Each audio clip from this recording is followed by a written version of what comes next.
ना ही पाकिस्तान की ऐसी कोई औकात है, ना उसकी ऐसी पावर है कि वो दो देशों का जो है युद्ध रुकवा दे। जो गलत है उसका अंत हुआ, क्योंकि उन्होंने अमेरिका और इजराइल को झुकाया, क्योंकि वो तानाशाही कर रहे थे और बहुत तानाशाही कर रहे थे, सब परेशान थे इनसे। तो इस चीज़ से हम बहुत खुश है कि ट्रम्प हार मान गया है और हम ये चाहते हैं कि अब युद्ध रुक जाए ये वाला। अमेरिका की हमेशा यही पॉलिसी रही है कि छोटों को दबा के अपने अंडर करके और अपना राज करो। वो हमारे इंडिया में आके कह देता कि मैं चीन की तरह इसको छूट देना नहीं चाहता। कि उसने वॉर इसलिए करा था कि उसका नाम एप्स्टीन फाइल में आ गया था, उसको छुपाने के लिए उसने अचानक से ईरान पे वॉर कर दी। लीडर होता है खामनेई जैसा, जो मौत को गले लगाने वाला हो और अपनी आवाम से प्यार करने वाला हो। अमेरिकी राष्ट्रपति डोनाल्ड ट्रंप एक बड़ा ऐलान करते हैं। ऐलान किया जाता है कि हम ईरान के साथ सीज फायर के लिए पूरी तरह से तैयार हैं। ईरान मतलब तैयार हो चुका है, लेकिन ईरान ने 10 बड़ी शर्तें रखी हैं अमेरिका के सामने और अमेरिका ने उन सभी शर्तों को मान लिया। सोचिए, इस शर्त तक को भी मान लिया गया कि ईरान ने कहा कि हमारा जितना नुकसान इस युद्ध में हुआ है उसकी भरपाई डोनाल्ड ट्रंप करेंगे। डोनाल्ड ट्रंप इस शर्त के लिए ही मान गए। फिलहाल वॉर रुक चुकी है। 2 हफ्ते के लिए 2 हफ्ते का सीज फायर हुआ है। लोगों से बातचीत करेंगे कि क्या मानते हैं डोनाल्ड ट्रंप ने जिस तरह से सीज फायर का ऐलान किया है। क्या नाम है सर आपका? सर मेरा नाम है अब्दुल मन्नान। अब्दुल भाई, क्या मानते हैं आप जिस तरह से डोनाल्ड ट्रंप ने 2 हफ्ते के लिए वॉर रुकवा मतलब वॉर रोकने का ऐलान कर दिया? हमें इतना पता है कि परेशानी हम मिडिल क्लास लोगों पर ही आई है। इस वॉर से महंगाई बढ़ गई, हर चीज बढ़ गया, काम बिल्कुल ही खत्म हो गया। सुबह से कहीं गए नहीं पूरा। और इस जंग से तो खैर हम खुश है। अभी क्या मानते हैं आप कि ईरान एक ऐसी कंट्री जिसको लेकर बोल रही थी, पूरी दुनिया बोल रही थी कि अमेरिका के सामने नहीं टिक पाएगा, नहीं टिक पाएगा ईरान, लेकिन लगता है कि ईरान के अंदर हाँ भाई कुछ तो दम है। पावरफुल कंट्री है वो, पावरफुल कंट्री है और अच्छी कंट्री को हिला दिया उसने अकेले ही। इतनी ताकत रखता है वो।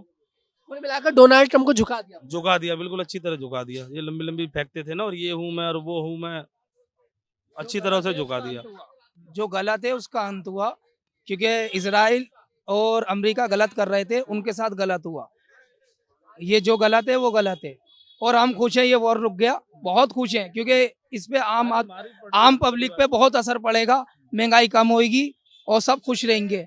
जो पहले लाइफ थी वैसे ही चलेगी और हम बहुत खुश हैं। और जो झुकाया उससे हम और खुश हैं, क्योंकि उन्होंने अमेरिका और इजराइल को झुकाया, क्योंकि वो तानाशाही कर रहे थे और बहुत तानाशाही कर रहे थे, सब परेशान थे इनसे। और सब क्या, हम मिडिल क्लास वाले तो लड़ाई चाहते ही नहीं।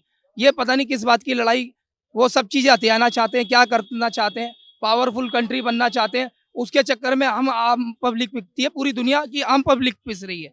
अच्छा, इस युद्ध में अयातुल्ला अली खामनेई जो ईरान के सुप्रीम लीडर थे, एक बहुत बड़ा नाम थे और भारत के मुसलमानों के लिए भी बहुत बड़ा नाम थे। वो इस युद्ध में शहीद हो गए। तो क्या मानते हैं उनकी जो शहीद हुए उनकी शहादत जो है बर्बाद गई, या फिर मतलब ईरान कामयाब हो गया, ईरान अपनी कामयाब हो गया, शहादत उनकी काम आई और वो आम पब्लिक के लिए बहुत काम आई, क्योंकि हम उसके बाद ही कुछ कार्रवाई हुई, बहुत अच्छी हुई। तो उसी वजह से वो जीता है ईरान और उसी वजह से पूरा वर्ल्ड उनके साथ है, आम पब्लिक ईरान के साथ है। बेशक लोगों के, हम सबके दिलों में, अच्छे लोगों के दिलों में जिंदा है और अच्छे लोग दुनिया में बहुत हैं, बहुत हैं। और बुरे लोग कम है, तो उनकी बुराई का अंत हुआ। और ये बार बार डोनाल्ड ट्रम्प कर रहे थे कि हम ये कर देंगे वो कर देंगे, झूठे हैं वो और झूठ की बुनियाद नहीं होती, और वहाँ उनकी बुनियाद खत्म हो गई। अब यही है कि दुनिया में से ऐसे तानाशाही लोग हटा दिए जाएं, उनकी वजह से आम पब्लिक को बहुत परेशानी है और वो सच्चाई का गला दबाते हैं। ऐसे नेता कोई नहीं चाहिए किसी भी वर्ल्ड में, नहीं। नौकरी करने वाला आदमी और इस सिलेंडर की महामारी में वो कैसे अपने घर परिवार को पालता है वो हम जानते हैं। वो आज के डेट में 1 किलो गैस लेने जा रहा है 400 रुपये किलो का। वो रुकेगा? वो नहीं रुकेगा। वो अपने घर में रह लेगा, चूल्हे पर रोटी खा लेगा। हम लोगों पर भी फर्क पड़ा है। 10 नौकरी करने वाले अगर आप कह रहे हैं कि इस वॉर का मिडिल क्लास पे बहुत असर, और सारा मिडिल क्लास पे ही फर्क पड़ा और किसी पे नहीं। क्या नाम भाई आपका? भाई ने जो बोला भाई बिल्कुल एकदम सही बात बोले भाई। नाम क्या है आपका? मेरा नाम मोहम्मद शाहनवाज है। शहनवाज। ट्रम्प झुका ईरान के सामने बहुत खुशी की बात है, क्योंकि ट्रम्प को बहुत अपने ऊपर बहुत घमंड था इसराइल को लेकर। फिलिस्तीन को भी बहुत बर्बाद करा काफी समय पहले। तो इस चीज से हम बहुत खुश है कि ट्रम्प हार मान गया है और हम ये चाहते हैं कि अब युद्ध रुक जाए ये वाला। जो फिलिस्तीन का जिक्र आपने किया, फिलिस्तीन को लेकर ईरान एक ऐसा देश था, सिर्फ इकलौता देश में बोलूंगा, जो सबसे पहले खुलकर सामने आया और उसने हमेशा इजराइल की आलोचना करी कि इजराइल फिलिस्तीनियों पर बिना बात का देखिए जुल्म कर रहे हैं। उसके बाद क्या इसी तरह की दुश्मनी इजराइल और अमेरिका ने मिलकर फिर ईरान से निकाली? ये देखो, अमेरिका का मकसद है, जो छोटे देश जो भी है उन सबको दबा के हमें अपना वहाँ पे कब्जा करें हम। जैसे कि फिलिस्तीन था, छोटा देश है ना, वो चाहते थे कि भाई हम इसे तबाह करके वहाँ पे हम राज करें। वो फिर ईरान को टारगेट करा। वो अब अमेरिका को पता चल गया कि ईरान कौन सा देश है, ईरान क्या है, अब पता चल गया है अमेरिका को। अमेरिका क्या नाम है? मेरा नाम खुशीराम है। अमेरिका की हमेशा यही पॉलिसी रही है कि छोटों को दबा के अपने अंडर करके और अपना राज करो। अभी जैसे वेनेजुएला के राष्ट्रपति को उठा के ले गए थे और अपने अंडर में कर लिया। उन्होंने यही सोचा था कि इराक पे भी इसी तरह का कब्जा करके मैं उसका तेल और अपने अंडर करके मैं यहाँ का बादशाह बन जाऊंगा। उसकी यही पॉलिसी रहती है कि जो भी जितने छोटे देश हैं उनको अपने अंडर करके और अपनी हुकूमत चलानी और अपना वर्चस्व ऊपर रखना। कुल मिलाकर अमेरिका की यही पॉलिसी है कि दबा लो सबको। बिल्कुल, देखो किसी से भी आप अमेरिका का ये कहना है कि सिर्फ मेरे ही लोग जिए, मैं ही जीऊं, मैं ही करूं और मेरा ही बचा। वो इंडिया को भी आगे नहीं बढ़ने देता। वो हमारे इंडिया में आके कह देता है कि मैं चीन की तरह इसको छूट देना नहीं चाहता। अब बताओ, वो इतनी बड़ी बात कह जाता है, उसकी औकात क्या है इंडिया के क्या किसी पे भी हुकूमत करने की उसकी औकात क्या है? वो अपने देश में करे हुकूमत, इंडिया में आके या किसी के बारे में आकर के उसको कोई वो नहीं है कि वो कह सके। लेकिन हम इससे अभी देखो, अमेरिका ने उसमें श्रीलंका में बगावत करवाई और नेपाल में बगावत कराई और अभी इस पे ईरान का नंबर था। उसके बाद में इंडिया का हो सकता है, इंडिया का भी नंबर था। तो उसकी यही पॉलिसी रहती है कि फूट डालो। ईरान को क्या कहेंगे आपके? ईरान मतलब अमेरिका के सामने देखिए झुका नहीं बिल्कुल भी। बिल्कुल ऐसे ही उसकी जो है दांत खट्टे कर दिए हैं और ऐसे ही उसको सबक मिलेगा कि उसने ये सोचा था कि मैं 1-2 दिन में इस पे कब्जा कर लूंगा। ट्रम्प कहते हैं कि हॉर्मुज स्ट्रेट खोल दो, धमकी दे रहा हूँ। ईरान इधर से कहता है कि चाबी खो गई, हमें नहीं मिल रही। तो एक मीम वाला भी युद्ध सब कह रहे थे कि भाई ईरान बहुत खिल्ली उड़ा रहा है अमेरिका की। झुकना तो पड़ेगा अमेरिका को। झुक गया अमेरिका, उसके जो गलत है वो झुका। उसके फेवर में कोई देश नहीं चल रहे, सारे उसके अगेंस्ट चल रहे हैं, देख लो। और उसको झुकना पड़ेगा और उसकी दादागिरी अब खत्म होती जा एक रही दिन है। पहले ट्रम्प कहते हैं कि हमने सब कुछ तबाह कर दिया ईरान में, अगले दिन बहुत बड़ा अटैक अमेरिका पर हो जाता है। फिर वो कहता है कि ईरान अपनी तरफ से बोलता है कि गुड मॉर्निंग ट्रम्प। तो ये एक मीम वाला वॉर भी पूरा दिखाई दे। देखो ना, उसके अगेंस्ट उसके ही अमेरिका के लोग वो जो है वो उनकी पब्लिक पब्लिक साथ उनके- नहीं है, क्योंकि वो गलत कर रहे हैं ना। देखो ना, अमेरिका में अमेरिका की पब्लिक साथ नहीं है। ट्रम्प के साथ कौन है? अब कल ही उनको वहां की उनकी संसद में भी कह दिया कि उनको हटाएंगे। वो पागल है। जब उनको उनकी पब्लिक ही पागल कह रही है तो पूरा दुनिया तो पहले ही कहती थी पागल। तो उनकी पब्लिक तो कल उन्हें पागल कह रही है। और भी देखिए, क्या नाम है भैया जी आपका? आइए बात तो करिए। चलिए हमारे मोहन चाचा अभी और भी देखिए, वैसे लोग हैं बात नहीं करना चाह रहे, और अभी थोड़ा सा कोशिश करेंगे बात करने की। ईरान, इजराइल और अमेरिका के युद्ध के बीच में चप्पल मार्केट में भी काफी प्रभाव पड़ा है। पूरी मार्केट बता रहे हैं अब बंद। पूरी मार्केट में रेटों पे 10-10 रुपए पीस, 10-10 रुपए पीस। पेट्रोल की वजह से हुई है। पेट्रोल से ही सब कुछ है। क्योंकि पब्लिक के पास सिलेंडर नहीं है। वो कह रहा है 5-5 हजार का सिलेंडर मिल गया है। अब बुकिंग से तो हम मिल भी नहीं रहा। अब बड़े परेशान है। पब्लिक यहाँ से चली गई। 12,000 करने वाली 5-5 हजार का सिलेंडर 400 रुपए में 1 किलो गैस भरी चली आ रही है। जो बेचारा बाहर से कमाना आया है। मिलाकर वॉर का असर मिडिल क्लास पर बहुत बड़ा है, बहुत। ये समझ लो जेबें खाली हो गई।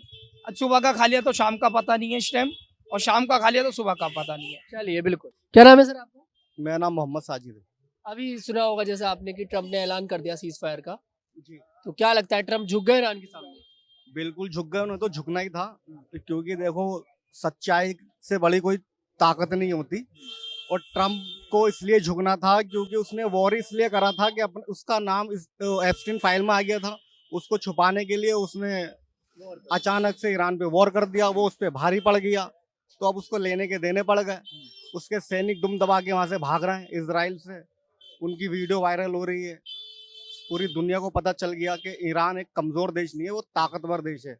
अमेरिका भले ही ईरान से कितने भी दूर किलोमीटर रहता हो, लेकिन ईरान की पहुंच से दूर नहीं है, ना उसकी मिसाइल से। तो अभी मानते हैं कि ईरान मतलब एक ऐसी कंट्री है जिसने अमेरिका को भी अपने सामने झुका दिया है। जी बिल्कुल, ईरान पावरफुल कंट्री है सर। बिल्कुल हम मानते हैं। उसकी मिसाइल जो है वो अपना अंडरग्राउंड काम कर रहे हैं, लेकिन किसी को बता नहीं रहे हैं। जो हमने उनकी मिसाइलों की ताकत देख ली, हमने क्या पूरी दुनिया ने देख ली है, अमेरिका ने भी देख ली है, तभी वो जो है ईरान की सारी शर्तें मानने को तैयार हो गया है और सीज फायर हो गया। इस युद्ध में ईरान के जो सबसे बड़े सर्वोच्च लीडर थे अयातुल्ला अली खुमैनी साहब, उनकी शहीद हुए इस युद्ध में। क्या लगता है कि उनकी शहादत कोई ईरान मतलब ईरान के मतलब काम आई उनकी शहादत? कि ईरान ने ये अपने आप को प्रूव कर दिया कि अमेरिका के सामने कि अमेरिका कभी वॉर का सोचेगा भी नहीं। सर देखिए, शहादत की बात तो ऐसी है, खामनाई जी से उनके जो है चीफ जो आर्मी ऑफिसर थे, उन्होंने उनसे कहा कि आप जो है बंकर में रहिए, आपकी जान को खतरा है। लेकिन उन्होंने बहुत ही खूबसूरत जवाब दिया अपने चीफ आर्मी को कि जी अगर मुझे बंकर में रखना है तो पूरी आवाम के लिए आप बंकर बनाओ, तभी मैं रहूँगा, वरना मैं ऐसे छुप के बंकरों में बैठने वाला नहीं हूँ। अगर मौत आएगी तो ऐसे आ जाएगी, और उनको ऐसी मौत आ गई, शहादत नसीब हुई और वो दुनिया से रुखसत हो गए। लेकिन मज़े की बात यह है, जब ईरान ने इजराइल पे वॉर किया तो जिस तरह से जब जहाज डूबता है सबसे पहले चूहे निकल के भागते हैं, तो इजराइल का जो प्राइम मिनिस्टर है नेतन्याहू, वो सबसे पहले जाके जर्मनी में भाग गया।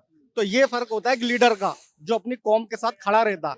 वो एक डरपोक कायर है जो छुपकर वार करता है निहत्तों पे, मासूम बच्चों पे, वहां के सिविलियंस पे बॉम्ब गिराता है और भाग जाता है। उसमें वो हिम्मत नहीं है। लीडर होता है खामनाई जैसा, जो मौत को गले लगाने वाला हो और अपनी आवाम से प्यार करने वाला हो। पाकिस्तान ने इस सीज फायर में मध्यस्थता निभाई है, सबको पता होगा। लेकिन हमारे जो विदेश मंत्री है एस जयशंकर, उनका बयान आता है कि हम दलाल देश नहीं है। आप मानते हैं कि पाकिस्तान ने जो सीज फायर में मध्यस्थता निभाई दोनों देशों के बीच में, और आज ये भी बोल रहे हैं, यूबीटी की सांसद है प्रियंका चतुर्वेदी, आपने नाम सुना होगा, है ना, वो ये बोल रही है कि एस जयशंकर ने जो बोला बिल्कुल ठीक बोला, क्योंकि अब पाकिस्तान इसके लिए कहीं ना कहीं फीस भी मांगेगा। तो पाकिस्तान है ही ऐसा देश जो बीच में दलाली करता है। देखिए, पाकिस्तान से तो हमारा कोई लेना देना है नहीं, और ना ही पाकिस्तान की ऐसी कोई औकात है, ना उसकी ऐसी पावर है कि वो दो देशों का जो है युद्ध रुकवा दे। नहीं है ताकत, मैं ही मानता हूं। मैं नहीं मानता, सिरे से नकारता हूँ इस बात को। अमेरिका जो है भाप गया था कि ईरान हम पर भारी पड़ रहा है, हमें इनकी शर्त माननी पड़ेगी, हमारे फौजी जंग छोड़ के भाग रहे हैं, हमारी आवाम अमेरिका के अंदर बगावत पे उतर आई है, हमारे खिलाफ प्रोटेस्ट कर रही है। ऐसा ना हो कि हमारा तख्ता पलट हो जाए, तो इससे पहले हम युद्ध विराम की घोषणा कर देते हैं। कुल मिलाकर अमेरिका के जो राष्ट्रपति हैं वो घबरा गए। बिल्कुल घबरा गए हैं जी, वो डरपोक है, वो कायर है, निकम्मा है, वो तो डरपोक ही है, तभी तो उसने सीज फायर का ऑर्डर दे दिया, वरना लड़ता। तो क्या नाम है सर आपका? भाई यही बोलेंगे, हमारे भाई बोलेंगे। आप बात तो करिए अभी। क्या नाम है भाई आपका? भाई डिस्कस नहीं करना चाहता, क्या नाम बताऊं? नहीं डिस्कस, वॉर का तो पता ही होगा आपको, वॉर रुक गई है। नहीं नहीं, मैं देख नहीं रही थी ये चीजें, इसलिए बताइए, उसको कोई वो नहीं है इसमें, कोई ऐसे घबराने वाली बात नहीं है। मैं घबराने वाली जो बात दिल में है वो बोल सकते हैं। दिल में क्या है, ये अगर तुम्हारे में क्षमता नहीं है जंग लड़ने की, तो उसे चैलेंज ही मत करो। जब आप धमकियां दे रहे हो उसको लड़ने के लिए, जब उस पर कोई असर नहीं पड़ रहा तो तुम अपने लड़ो। उससे क्यों करो कि कॉम्प्रोमाइज कर लो और सीज फायर कर लो। जब वो डर ही नहीं दिया तो इसमें कुछ वो नहीं है कि आप आगे बढ़ लो तो बढ़ते रहो, अब पीछे न हटाया तो ये मत करो कि क्या कहते हैं कि सीज फायर कर लो या कुछ। कुल मिलाकर ये मानते हैं कि अमेरिका एक कायर देश है। हाँ, वो तो है जी, कार जैसे। ईरान ने ये पूरी दुनिया को दिखा दिया कि हमें, जो पूरी दुनिया ये समझ रही थी कि हम बहुत छोटा सा देश है, कमजोर देश है, हम कमजोर नहीं है। हमारे हाथ में पूरी दुनिया की नब्ज है, हमारे हाथ में स्टेट ऑफ हॉर्मुज है। तो रीजन यही है ना, असल में क्या है, वो छोटा देश है तो उन्होंने सोचा कि कुछ तो होगा नहीं, पर ये जब तक सामने वाला शांत है तो शांत है। उसके बाद जब उन्होंने हमला वगैरह किया तो जब पता चला उनको कि ये तो हमसे ज्यादा पावरफुल है। अब पता लग गया फिलहाल। हाँ, अब लगता है कभी ऐसा ट्रम्प युद्ध करने का सोचेंगे भी? अभी तो फिलहाल तो उनकी हिम्मत टूटी हुई है, आगे तो ऊपर वाले ही जाने कि हिम्मत होगी नहीं होगी उनकी, बस यही कर सकते हैं। चलिए बिल्कुल, देखिए आगे तो पता नहीं ट्रम्प क्या करेंगे। फिलहाल कुल मिलाकर डोनाल्ड ट्रम्प ने देखिए सीज फायर का ऐलान कर दिया है और 2 हफ्ते के लिए जंग रोक दी गई है। हालांकि ईरान की तरफ से कहा गया है कि अभी युद्ध जो है वो खत्म नहीं हुआ है। फिलहाल 2 हफ्ते का सीज फायर है, आगे भी शायद ही सीज फायर लागू रहेगा। कुल मिलाकर लोगों का मानना है कि डोनाल्ड ट्रम्प ईरान से डर चुके हैं और अयातुल्ला अली खामने की जो शहादत थी वो बर्बाद नहीं गई है, वो कामयाब हो गई है। क्योंकि ईरान की जनता के ऊपर से देखिए जो प्रतिबंध लगे हुए थे पूरे देश के ऊपर, उसको हटवा दिया गया है। शर्तों में इस शर्त को रखा गया है कि ईरान के ऊपर जो प्रतिबंध लगे हुए थे अब तक दुनिया में, उस प्रतिबंध को अमेरिका जो है हटा देगा। और जिस तरह से अब ईरान अपने आप में एक पावरफुल कंट्री है, इस बात को डोनाल्ड ट्रम्प भी मान चुके हैं। फिलहाल मैं तनुज दीक्षित, कैमरामैन मिन्नत के साथ।